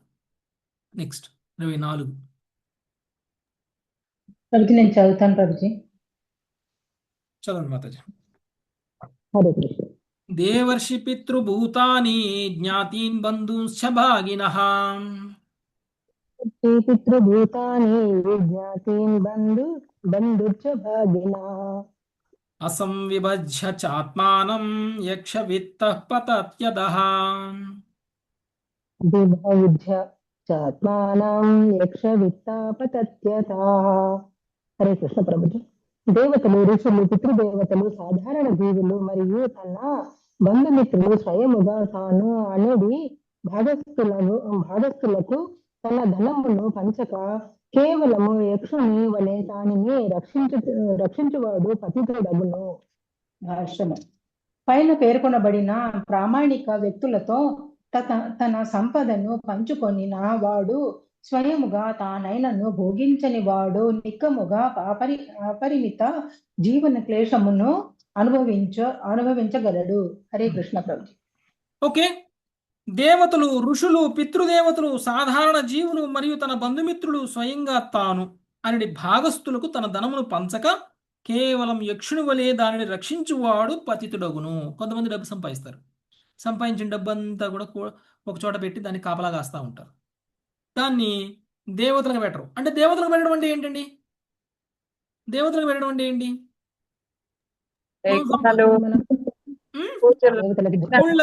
గుళ్ళకి వెళ్ళడం, అక్కడ కానుకలు వేయడం, అక్కడ జరిగేటువంటి సేవలకి మనం దానం చేయడం, ఇలాంటివి ఏమీ చేయం. కర్మకాండ, యజ్ఞాలు చేయడం కర్మకాండలో కూడా ఉపయోగించం మనం. ఓకే. తర్వాత ఋషులకి కూడా పెట్టం. ఋషులకి పెడితే ఏమవుతుందండి? మనకేమొస్తుంది? సన్యాసులు వీళ్ళందరూ ఏం చేస్తారు, మనకేమొస్తుంది అని అనుకుంటాం. కానీ వాళ్ళకి పెట్టడం వల్ల ఏమవుతుంది అంటే వాళ్ళు ఆధ్యాత్మిక జ్ఞానాన్ని ప్రచారం చేస్తారు, దాన్ని మనకు కూడా ఇస్తారు. అందుకనే ఒక గృహస్థుడైనటువంటి వ్యక్తి ఒక సన్యాసికి ఆతిథ్యం ఇవ్వాలి, ఒక వైష్ణవుడికి ఆతిథ్యం ఇవ్వాలి, వాళ్ళకి సేవ చేయాలి. అలా కూడా సేవ చేయకుండా తర్వాత పితృదేవతలకి కనీసం పిండాలు పెట్టడానికి కూడా వాడరు అనమాట డబ్బులు వీళ్ళు. పితృదేవతలు పెట్టడం అంటే ఏంటి? ఎలా పెడతారు? పితృదేవతలకి పిండాలు పెట్టాలి. ఓకే, వాళ్ళకి పెట్టరు. సాధారణ జీవులు అంటే వాళ్ళకంటే తక్కువ స్థాయిలో ఉన్నటువంటి వాళ్ళకి, లేకపోతే వాళ్ళకు ఉన్నటువంటి డబ్బు అవసరమైనటువంటి వాళ్ళకి కూడా ఉపయోగపడకుండా ఉపయోగించరు. తర్వాత తన బంధుమిత్రులకు కూడా పెట్టరు. కుటుంబ సభ్యులకి ఇవ్వరు, బంధుమిత్రులకి ఇవ్వరు. నా తదనంతరం అని ఆస్తిలో విల్లులు ఎలా రాస్తారండి ఇప్పుడు? నా తదనంతరం రాయరు. నా తదనంతరము మరియు నా భార్య తదనంతరము ఈ ఆస్తి నీకు చెందుతుంది అని రాస్తారు. ఎందుకు రాస్తారు అలా? డబ్బు ఉంటే ఎప్పుడైనా విలువిస్తారు, చూసుకుంటారని. అప్పటి వరకు కూడా మనం సుఖంగా ఉండాలి అని. అంటే మనం ఉన్నంతకాలం దాన్ని ఎవడు అనుభవించడానికి లేదు. మనం ఉన్నంతకాలం మనమే అనుభవించాలి. చివరికి ఇలాంటి వ్యక్తులు తమను తాము కూడా అనుభవించడానికి ఉపయోగించుకోరు. మరి అంత దాచిపెట్టాడు, కనీసం బంధుమిత్రులు కూడా ఇవ్వట్లేదు, కానీ తాను తింటాడా అంటే అది కూడా తినడం. మీరు చూడండి, పిసినారైనటువంటి ఒక వ్యక్తి చివరి టైంలో ఒకవేళ హాస్పిటల్ పాలయ్యాడు అనుకోండి, అయ్యా ఈరోజు నీకు ఆపరేషన్ చేస్తే నువ్వు బతుకుతావు, ఆపరేషన్ చేయకపోతే చస్తావు అని అంటే, సరే ఆపరేషన్ చేస్తే ఎంత పర్సంటేజ్ బతుకుతావు అని గ్యారంటీ ఉంది అని అంటే, ఏ ఆపరేషన్ చేసినా ఏ గ్యారంటీ ఇవ్వలేము, బ్రతుకుతారో లేదో అయితే గ్యారంటీ లేదు, కానీ ఛాన్సెస్ అయితే ఉన్నాయి, బతికే ఛాన్సెస్ అని చెప్తారు. అప్పుడు ఏం చెప్తాడు పిసినారైనటువంటి తండ్రి? ఉం? కొడుకులు ఆపరేషన్ చేపిద్దాము బతుకుతాడేమో అని అనుకుంటే ఆ పిసినారైనటువంటి వ్యక్తి బాగా డబ్బు సంపాదించి దాన్ని కాపాడుతూ కాపాడుతూ ఉన్నటువంటి వ్యక్తి ఏం చేస్తాడు, ఎందుకు ఇప్పుడు 10 లక్షలు 20 లక్షలు ఖర్చు పెట్టి నాకు ఆపరేషన్ చేపిస్తారు, ఆపరేషన్ చేయించినా బతుకుతా అని గ్యారంటీ లేదంటున్నారు, ఇంకెందుకు వాటిని ఖర్చు పెట్టడం, జాబ్ దాచి పెట్టుకున్నాడు. అవునా కదా? అవును అవును ప్రభుజీ. అలాంటి వ్యక్తులు ఉంటారు అన్నమాట. సో అలాంటి వ్యక్తులు అంటే వీళ్ళందరూ భాగస్తులు. మనం సంపాదించిన డబ్బుని అనుభవించడానికి ఎంతమంది భాగస్తులు ఉన్నారు అని అంటే దేవతలు, ఋషులు, పితృదేవతలు, సాధారణ జీవులు, బంధుమిత్రులు, స్వయంగా తాను, వీళ్ళందరూ కూడా దాన్ని అనుభవించేటువంటి హక్కు కలిగినటువంటి వాడు. వీళ్ళెవరికి కూడా పెట్టకుండా ఆ డబ్బుల్ని యక్షులలాగా, యక్షులు ఏం చేస్తారు, రక్షకుల్లా ఉంటారనమాట డబ్బుకి. సో కుబేరుడు ఎవరండి? కుబేరుడు కుబేరుడు యక్షుడే, కానీ దేవతల యొక్క కోశాగారానికి అధిపతి. ఆయన అధిపతి, అంటే దాన్ని కాపాడుతూ ఉంటాడు అనమాట. సో అలా ఉండేటువంటి వాడు పతితుడు. పతితుడు అంటే పతనం చెందిన లేదా భౌతికమైనటువంటి వ్యక్తి. ఓకే, నెక్స్ట్ 25వ శ్లోకం. శిరీష్ మాతాజీ, మళ్ళీ శ్రీమాతాజీ చదవండి. వ్యర్థయార్దేహయా విత్తం ప్రమత్తస్యావయో బలం యర్దయార్దేహయా విత్తం ప్రమత్తస్య వయోబలం కుశలాయేన సిద్ధ్యంతి జఠరః కిం ను సాధయే. కుశలాయేన సిద్ధ్యంతి జరటః కిం ను సాధయే. వివేకవంతులు తమ ధనమును, యవనమును, బలమును పూర్ణ సాధనకే వినియోగించగలుగుదురు. కానీ వీటన్నిటిని నేను సంపదను వృద్ధి పరిచడి వ్యర్థ ప్రయత్నంలో ఉద్రేకంతో కొల్లగొట్టుతిని. ఇప్పుడు ముసలివాడైనను నేను ఏది సాధించగలను? హరే కృష్ణ. చాలా చాలా ఇంపార్టెంట్. తెలివి కలిగిన వాడు శక్తి సామర్థ్యాలు ఉన్నప్పుడే వాటిని భగవత్ చింతనలో ఉపయోగిస్తాడు, ఆధ్యాత్మికంగా పురోగమించడానికి ఉపయోగించుకుంటాడు. ఎవడైతే తెలివి లేని వాడో వాడు వయసు ఉన్నప్పుడు, ఆరోగ్యంగా ఉన్నప్పుడు, బలంగా ఉన్నప్పుడు వాడు ఆధ్యాత్మికంగా ఉపయోగించుకోకుండా ముసలివాళ్ళు అయిన తర్వాత వాళ్ళకి రియలైజేషన్ వస్తుంది. అప్పుడు వాళ్ళకు ఉన్నటువంటి శక్తి సామర్థ్యాలు చాలా క్షీణించి ఉంటాయి, కాబట్టి వాళ్ళు ఏమీ చేయలేనటువంటి పరిస్థితుల్లో ఉంటారు. మనం అందరం చూస్తున్నాం. బృందావనం వెళ్ళినప్పుడు చాలామంది అయ్యో ఇంకో 4 సంవత్సరాల ముందు వచ్చినట్టయితే ఎంత బాగుండేది, చాలా చక్కగా గోవర్ధన పరిక్రమ చేయగలిగి ఉండేదాన్ని, గోవర్ధన పరిక్రమ చేయగలిగి ఉండేవాడిని, ఇప్పుడు చూడు చేయలేకపోతున్నాను. ఎందుకు? 4 సంవత్సరాలు కాదు, 10 సంవత్సరాల ముందు పోయినా కానీ చేయగలిగి ఉండేవాళ్ళం. కానీ 10 సంవత్సరాల ముందు మనకు ఆలోచన రాలా. ఇంకా మాకు వయసు ఉంది, ఇంకా మాకు సమయం ఉంది, ఇంకా మాకు బాధ్యతలు ఉన్నాయి, ఇంకా మాకు ఆ పనులు ఉన్నాయి, ఈ పనులు ఉన్నాయి. ఇవన్నీ ఎవరు చేస్తారు? మేము వచ్చి భాగవతం వింటే, మేము వచ్చి బృందావనం వస్తే, మేము వెళ్తే అక్కడికి ఇక్కడికి తీర్థయాత్రలు చేస్తుంటే మాకు పొట్టకూటికి ఎవడు పెడతాడు? ఇలాంటి ఒక మూడ్లో ఉంటాం మనం. అందరం అలానే ఉంటాం. మాకు ఇంకా వయసు ఉంది, సమయం ఉంది అని చెప్పేవాళ్ళు చాలామంది ఉన్నారు. ఎందుకు అంటే వాళ్ళకి ఆధ్యాత్మికత లోపించింది కాబట్టి, వాళ్ళు తెలివి కలిగిన వాళ్ళు కాదు కాబట్టి. ఇక్కడ అదే చెప్తున్నారు, తెలివైన వాడు శక్తి సామర్థ్యాలు ఉన్నప్పుడే ఆధ్యాత్మికంగా ఉపయోగించుకుంటాడు. ఎవడైతే తెలివి తక్కువ వాడు మాత్రమే ఇంకా సమయం ఉంది అనుకుంటూ సమయం అంతా అయిపోయిన తర్వాత, ముసలివాళ్ళం అయిపోయిన తర్వాత ఏమీ చేయలేనటువంటి పరిస్థితుల్లో కాళ్ళు చేతులు మనం చెయ్యాలి అనుకున్నటువంటి భగవత్ సేవను కూడా చేయడానికి సహకరించినటువంటి స్థితుల్లో రియలైజేషన్ వచ్చినా కానీ ఏమీ లాభం లేదు. ఇప్పుడు నా పరిస్థితి అలానే ఉంది అని అవంతి బ్రాహ్మణుడు అని అంటున్నాడు. మొత్తం డబ్బుని సంపాదించే స్థితిలోనే ఉన్నాను, ఖర్చు పెట్టేటువంటి పరిస్థితుల్లో ఇప్పటి వరకు లేను. కానీ ఖర్చు పెట్టడానికి ఇప్పుడు సమయం ఉంది, కానీ నేను ఖర్చు పెట్టలేకపోతున్నాను. ఎక్కడికన్నా వెళ్ళాలంటే వెళ్ళగలడా, ఎక్కడికన్నా నడవాలంటే నడవగలడా, ఏమీ చేయలేడు. నెక్స్ట్ 26వ శ్లోకం. మంజులత మాతాజీ. కస్మాత్ సంక్లిశ్యతే విద్వాన్ వ్యర్థయార్దేహయా సకృత్. కస్మాత్ సంక్లిశ్యతే విద్వాన్ వ్యర్థయార్దేహయా సకృత్. కస్య చిన్మాయయా నూనం లోకోయం సువిమోహితః. కస్య చిన్మాయయా నూనం లోకోయం సువిమోహితః. ధనమును గడించుటకు చేసే నిరంతర వ్యర్థయత్నములచే బుద్ధిమంతుడు ఎందులకు పీడితుడు కావలను? నిజముగా ఈ సమస్త జగత్తు ఎవని మాయ చేతను అత్యంత మోహగ్రస్తమగుచున్నది. హరే కృష్ణ ప్రభుజీ. ధనము గడించుటకు చేసే నిరంతర వ్యర్థయత్నములచే బుద్ధిమంతుడు ఎందులకు పీడితుడు కావలను? నిజముగా ఈ సమస్త జగత్తు ఎవని మాయ చేతనో అత్యంత మోహగ్రస్తమగుచున్నది. తెలివైనటువంటి వ్యక్తి ధనాన్ని గడించడంలో ఉపయోగిస్తూ తన తెలివిని మొత్తం కూడా దుర్వినియోగం చేస్తున్నాడు. ఎందుకు ఇలా చేస్తున్నాడు? లక్షల కోట్లు సంపాదించే తెలివైనటువంటి వ్యక్తి తన ఆత్మను ఉద్ధరించుకోవడం కోసం తన తెలివితేటలు ఎందుకు ఉపయోగించుకోలేకపోతున్నాడు? మోహం కారణంగా. మోహం, మనకున్నటువంటి మోహ కారణంగా, మనం ఉన్నటువంటి భ్రమ కారణంగా. ఎక్కడి నుంచి వస్తుంది ఈ భ్రమ, ఈ మోహం? ప్రభావం. ఎవరో మన మీద ఈ మోహ ప్రభావాన్ని కలిగిస్తున్నారు. ఎవరైనా ఓకే, మనల్ని మోహగ్రస్తం చేస్తున్నటువంటి శక్తిని ఎవరు ప్రయోగిస్తున్నారు మన మీద అని ఆయన అంటున్నాడు. నెక్స్ట్ 27వ శ్లోకం శిరీష్ మాత. కిం ధనైర్ధనదైర్వా కిం కామైర్వా కామధైరుతాం. కిం ధనదైర్వా కిం కామైర్వా కామధైరుత. మృత్యునాగ్రస్యమానస్య కర్మభిర్వోత జన్మదై. మృత్యునాగ్రస్యమానస్య కర్మభిర్వోత జన్మదైః. మృత్యు గుప్పిటిలో ఉన్నవానికి ధనము నొసగడి వారి వలన, ఇంద్రియ భోగము వలన లేదా దాని నొసగడి వారి వలన అంతెందులకు భౌతిక జగత్తులో జన్మ కారణమయ్యడి కామ్య కర్మల వలన లాభమేమిటి? హరే కృష్ణ. మృత్యు గుప్పిట్లో ఉన్న వారికి ధనము వలన, ధనము నొసగిడి వారి వలన, ఇంద్రియ భోగం వలన లేదా దాని నొసగిడి వారి వలన అంతెందులకు భౌతిక జగత్తులో జన్మకారకమయ్యేది కామ్య కర్మల వలన లాభం ఏమిటి? చావడానికి సిద్ధంగా ఉన్నటువంటి వ్యక్తికి తీసుకొచ్చి లడ్డు ఇస్తే ఏం లాభం? లేదు అనంటే నీ కోరికలను తీర్చడానికి నా దగ్గర చాలా డబ్బు ఉంది, ఆ డబ్బు నీకు ఇస్తాను, నువ్వు ఉంచుకో అనంటే ఏం చేసుకుంటాడు? కాటికి కాలు చాచిన వ్యక్తి. అంతకాలం బాగా సంపాదించి దాచిపెట్టినటువంటి డబ్బు ఖర్చు పెట్టకుండా మరణావస్థలో ఉన్నప్పుడు దేనికి ఉపయోగపడుతుంది? దేనికి ఉపయోగపడదు. సో అదే ఇక్కడ చెప్తున్నాడు, దానివల్ల ఎలాంటి లాభము లేదు అని. నెక్స్ట్ 28 లీలాకారిణి మాత. నూనం మే భగవాన్ స్తుష్టః సర్వదేవమయో హరిః.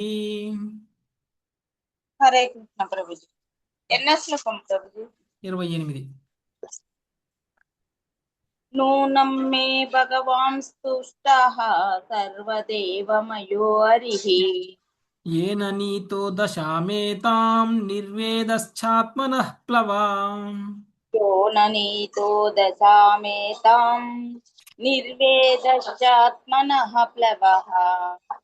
సర్వదేవమయుడు శ్రీహరి నిక్కముగా నాయడ సంతృష్టుడైన వాడు. నిజముగా అతడే నాకు ఈ కష్ట దశను కలుగచేసి సంసార సాగరమును దాటుటకు నావ అయిన వైరాగ్యానుభవమును బలవంతంగా ఒసిగినాడు.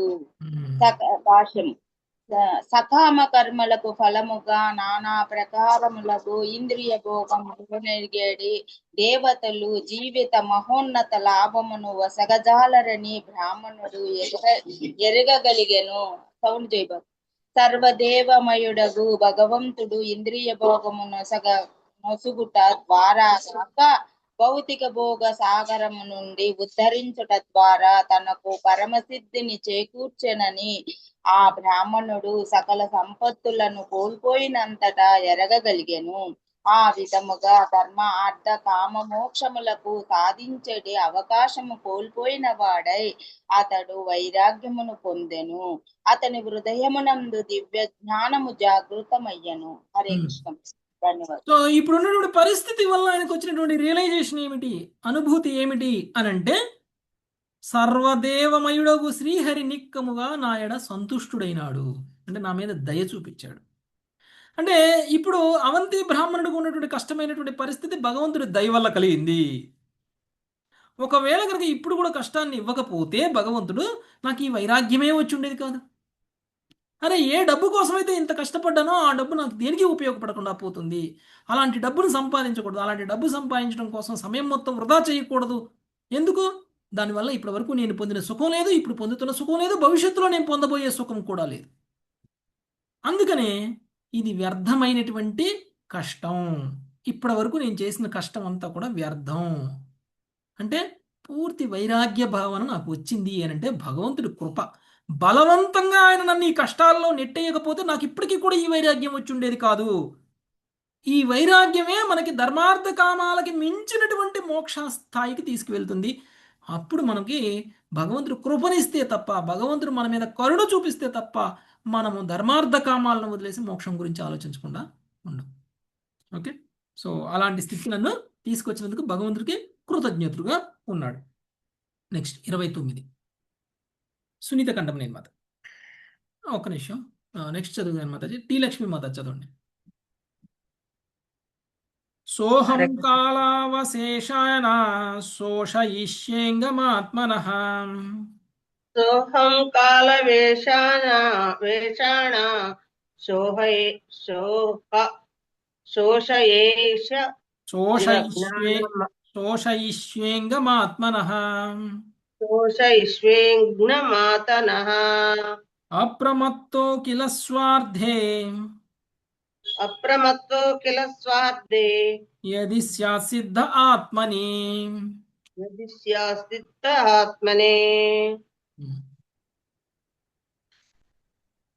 జీవిత కాలము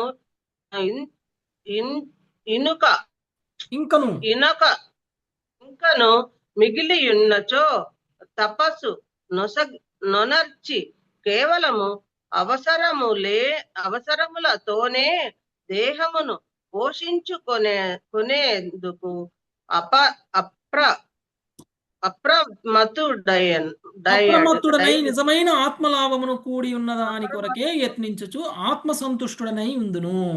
ఓకే, అప్రమత్తుడనై నిజమైన చదివేశాను, మ్యూట్లో ఉండండి. ఓకే, ఇప్పుడు నాకు వయసు అయిపోయింది. ఇప్పుడు నా దగ్గర కూడా డబ్బులు లేవు. ఇప్పుడు నేను ఏ ఆధ్యాత్మిక కార్యం చేయడానికి కూడా నా దగ్గర శక్తి సామర్థ్యాలు కూడా లేవు.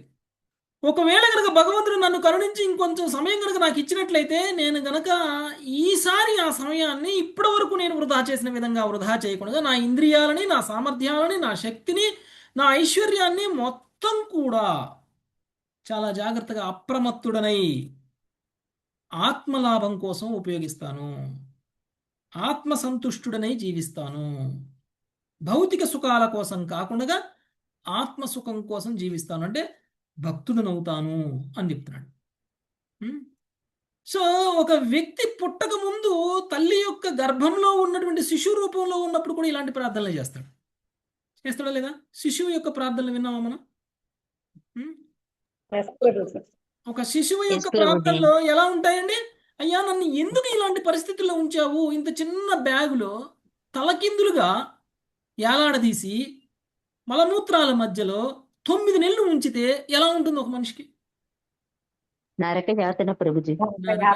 నరకం అక్కడే అనుభవిస్తుంది ప్రభుజీ. సో అలాంటి పరిస్థితుల్లో ఆ వ్యక్తి ఏం కోరుకుంటారు? అయ్యా, ఇలాంటి పరిస్థితికి రావడానికి కారణం నేనే. ఇంతకు ముందు జన్మలో ఎన్నో తప్పులు చేశాను కాబట్టి ఇప్పుడు నాకు ఈ తల్లి యోనిలో పడేశావు. ఇక్కడి నుంచి బయటపడేస్తే మాత్రం ఈసారి మళ్ళీ ఇలాంటి పరిస్థితుల్లో రాకుండా ఉండడం కోసం జాగ్రత్తగా ఉంటాను, అప్రమత్తంగా ఉంటాను.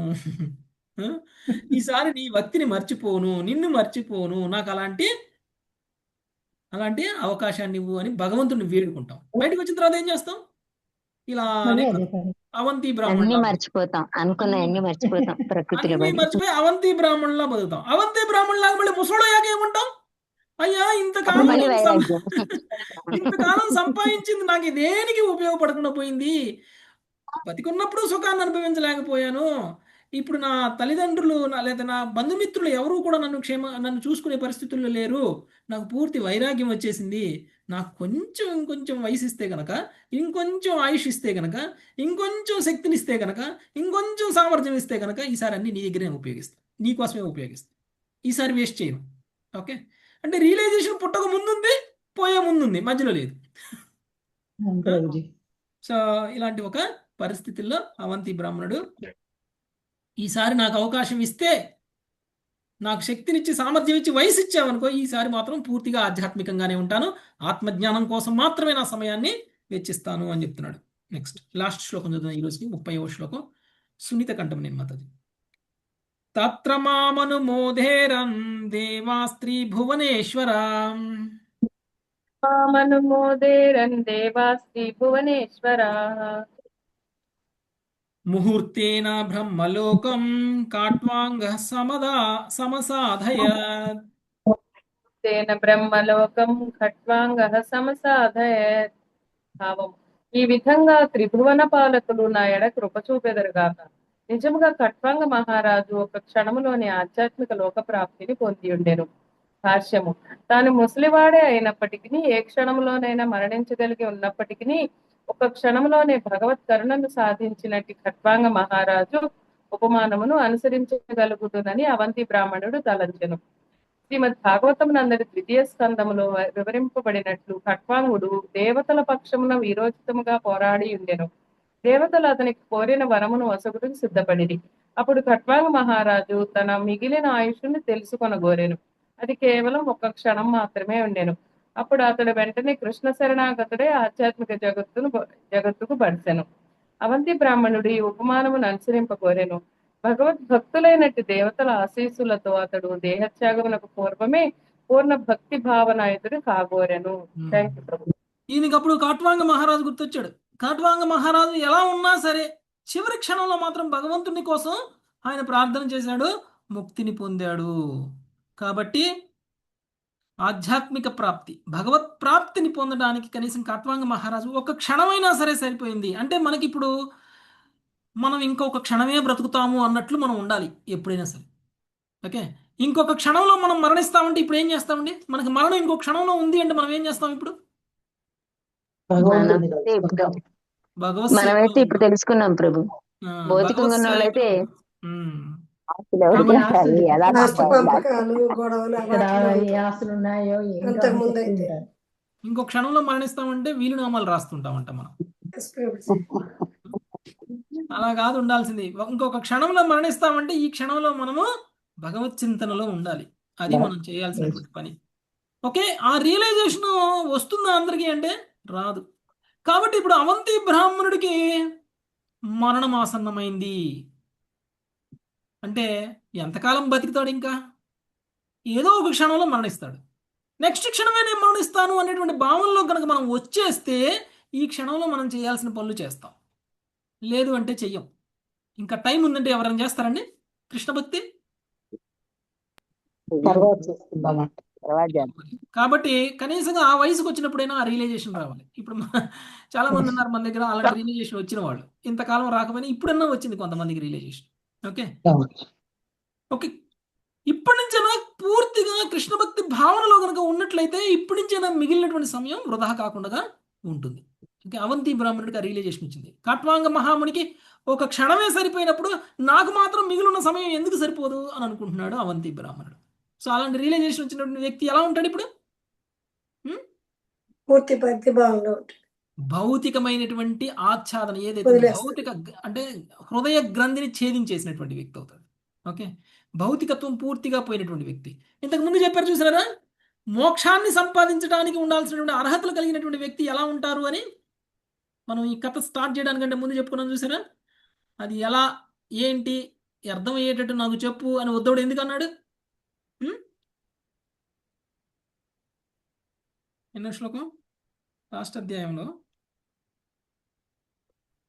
దుర్జనులతో ఉపేక్షితులైనను, అవమానింపబడిను, పరహసింపబడిను, ఈర్ష చూపబడిను, అజ్ఞానం చే కొట్టబడి కట్టివేయబడినను, జీవిక పోషింపకబడి ఉన్నను, ఉమ్మివేయబడి మూత్రమును విడువబడి పదే పదే విచిత్రులు కావింపబడినను, శ్రేయస్సు కోరిన వాడెవడైనను ఇన్ని కష్టముల్లోనూ బుద్ధిని ఉపయోగించి ఆధ్యాత్మిక స్థితి అందే సురక్షితంగా ఉండదు. ఈ స్థితికి వచ్చాడనమాట ఇప్పుడు ఆయన. ఇప్పుడు ఎవరు తిట్టినా పట్టించుకోడు, ఎవడు కొట్టినా పట్టించుకోడు, ఎవరు కట్టేసినా పట్టించుకోడు, ఎవరు ఏం చేసినా పట్టించుకోడు. తనకు కావాల్సింది ఏంటి? ఇంకొక క్షణమే నేను బతుకుంటా, ఈ క్షణం నేను వీటన్నిటి గురించి ఆలోచించుకుంటే ఎట్లా, నాకు కావాల్సింది ముక్తి అనేటువంటి భావనలోకి వచ్చాడు. ఓకే, అందుకనే కృష్ణుడు ఈ స్టోరీ మొత్తం చెప్పాడు. ఇప్పుడు అవంతి బ్రాహ్మణుడి యొక్క గీతము, అవంతి బ్రాహ్మణుడు మాట్లాడినటువంటి మాటలు, వైరాగ్యంలో మాట్లాడినటువంటి మాటలు, దీన్నే భిక్షు గీతము అని కూడా అంటారు. Okay, thank you very much. ఈరోజుకి ఇక్కడ కాపుదాం. ఇక ఈ కథ చెప్పిన తర్వాత కృష్ణుడు దాని నుంచి సారాంశాన్ని ఏం చెప్తారు అనేటువంటి విషయం రేపు చూద్దాం. హరే కృష్ణ. వంశాకల్పతరుభ్యశ్చ కృపా సింధుభ్యైవ వైష్ణవేభ్యో నమో హరే కృష్ణ హరే కృష్ణ కృష్ణ కృష్ణ హరే హరే హరే రామ హరే రామ రామ రామ రామ